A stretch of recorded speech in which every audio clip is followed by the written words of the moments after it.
Naghatid ng good vibes sa netizens ang Japanese Spitz na si Summer matapos mag-viral ang video ng kanyang amo habang kunwaring iniinteroga siya tungkol sa airport immigration screening. Ayon sa firmam na si Yvette, sa tuwing naghahanda siya para sa kanyang taunang biyahe sa Australia, pinapractice ng kanyang asawa ang kanilang aso ng typical screening questions.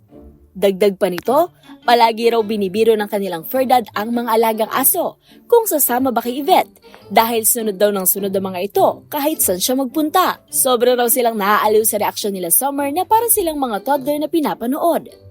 Samantala, nakisali rin ang mga netizens sa kulitan at nag-iwan ng mga nakakatuwang kwento sa post ni Yvette. Ang isang ito, tila gumawa pa ng sariling interpretasyon sa reaksyon ni Summer. Kapag nginat-ngat daw ba nito ang kanyang passport, makakaalis pa kaya sila? Ang ilan tuloy, kanya-kanyang translate na rin ang posibleng sagot ng fur baby sa mga tanong ng kanyang fur dad.